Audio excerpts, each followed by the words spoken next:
I'm watching this video from this YouTuber named Colin, who's berating another YouTuber, The Dark Space, on his take on Spider-Man 2's traversal mechanics. And I'm starting to get annoyed, not just from these two, but by literally everyone in this fucking Spider-Man game community. If you don't know, there's basically two sides of the community. One is the left, which is all for Insomniac swinging. The one on the right is the guys who still want Spider-Man 2 to come back. No, not that one. No, not that one either. Both sides have definitive answers that support their arguments, but everyone is just being weird about the other side's points. I'm going to settle everything right here and right now. Everyone is wrong. Yeah, I said it.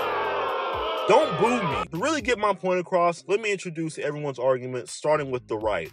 Bring back Spider-Man 2. No, not that. So this side of the fan base is obsessed with the movie tie-in game from 20 years ago, and damn, it's really been 20 years? Jesus. Anyways, this side knows two words and two words only, which is realistic swinging. In Spider-Man 2 PS2, it is basically completely physics-based. You are in full control of Spider-Man as you travel through New York. There is no automated get-out-of-jail-free card, no running along walls when you bump into them, no reset when you're going too fast. Hell, if you hold down the swing button without a direction of where you want to go, Spider-Man is just going to hang there. He's not moving. This side of the community wants full control of the webhead. They want to feel like every single button input on that goddamn controller means something. Not riding a bike with training wheels, which no matter how you slice it, Insomniac's traversal is doing. The swing assist option can really only do so much for the player without altering the entire system they built way back in the first game. But it's very much unfair from the left side to think that this implementation is enough to satisfy the rights.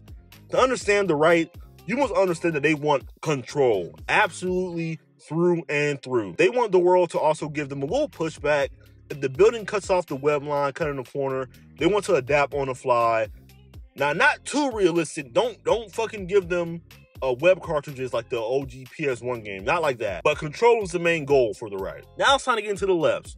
Improve on what's already there. This side of the fan base thoroughly enjoyed the Insomniac traversal system starting back in 2018. Damn, that was 5 years ago? Good lord. Insomniac traversal is designed to make you look like a pro. There's almost an animation for every single step you take while holding that R2 button, which is actually really impressive when you think about it. Spider-Man always looks incredible while you're moving. Even in the Miles Morales game, when he was inexperienced, he still looks cool. If it looks like you're not gonna make it, Spider-Man will bust into a new move and keep the player moving. You know what? That's actually a good tagline for Insomniac traversal. Keep the player moving. When you swing in Mach 3 into a building, Spider-Man will begin the wall run. Keep the player moving. Once you complete a loop-de-loop, Spider-Man will sling up towards the sky if there's no input. Keep the player moving. You're gliding and losing speed, but you get into a wind tunnel. Now you're zooming down New York streets. Keep the player moving. Much of Insomniac's traversal is all about style, as well as improving upon systems that were previously implemented, such as allowing a manual web tether. They've added a slingshot ability to allow for quick speed in your swing. They've even added surfing, dude. Like surfing? Insomniac has a huge amount of energy in the traversal and tons of great implementations. But this is where it gets sticky. And you know how sticky it gets. Both sides cannot see the positives of the others. So from the right's perspective, it's like this. I'm telling you I would prefer control over automated animations, but you're telling me that the Insomniac traversal is better in every way except for the reasons that I'm giving you, which is control. But from the left's perspective, it's this. Insomniac has fundamentally made playing as Spider-Man feel the greatest. Look at how good this looks. But you're telling me because Spider-Man automatically runs up a wall when you touch it, that is a bad thing? There's nothing wrong. So again, let me be clear. All of you are wrong in your own ways, but let's start with the right. The right wants control, when in reality, if you go back and play Spider-Man 2 PS2, even if you are very good at the game, this shit just don't hold up, my boy. Playing the game can lead to some very infuriating moments that could absolutely destroy your immersion, which Insomniac has tried to avoid by adding all these movement animations. I hear you. You want control, but you don't really know until you go back and play it. While somewhat enjoyable no matter the skill level, the amount of annoyance you would get is equivalent to driving from Grand Theft Auto 4 to GTA 5. You also got to take into account that Insomniac's goal is fun factor. That is the minimum they want to accomplish. And swinging into a building constantly as a casual gamer, that ain't fun, bro. The most they could offer you is a swing assist setting, which isn't much, but it is something. Look, I hear y'all boys. The kids yearn for physics swinging, but sadly, we're not going to get it from Insomniac Spider-Man games. unless they delay Spider-Man 3 until God knows when and rebuild the traversal from the ground up, which they're not going to do. Not to the left, guys.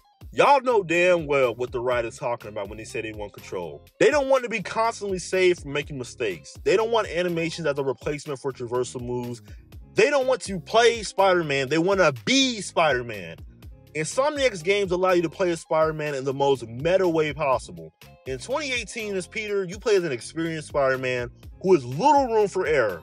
He slings across what seems like impossible gaps because he knows how to move, because shocker, he's fucking Spider-Man.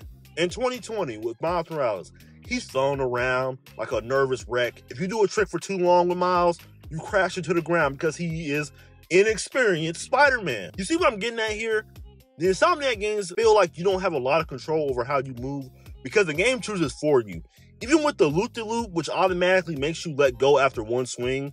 Now, realistically, Spider-Man wouldn't be looping fucking multiple times in a row, but that's not what the right wants. They want to constantly do that because they want full control. Not saying that Insomniac hasn't mastered the art of fun, because they have, but it doesn't offer any real skill to master. And you can definitely have both. So in response to Dark Space, just because it's not physics like OG Spider-Man 2, doesn't make the traversal any less enjoyable for what it offers. We're never going to go back to that, okay?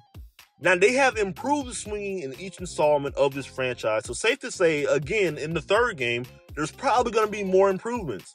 Hopefully for you lot, they can implement like a mode like OG Spider-Man 2 that allows for no restrictions as far as their engine will allow without having to rebuild from the ground up. That's just the way it is. And we kind of do already have that system in this Spider-Man 2 on PS5. Now the cons. Now you have to understand that no matter how fun Spider-Man 2 PS5 is, you can really only control Spider-Man so much. And that's just how it is. It's just how the game was made. And the right wants full control of him through and through, like I said earlier. You're also missing a point in your response video by insinuating Spider-Man 2 PS2 gameplay is boring. You're focusing on the fun factor of the PS5 and what you're able to do in the game, but the right is saying that they just want manual control. Like, it's no deeper than that. Just because you can do X, Y, and Z doesn't cancel out what Dark Space is saying. Bringing this video to a close, I just want to say that at the end of the day, we're all Spider-Man niggas. We're gonna buy anything that niggas' face is on. At the end of the day, we're just gonna get it regardless. But I also think that we have to understand each side's views and points in a way that will improve the next installment. And hopefully, Insomniac will listen to everyone on both sides as well.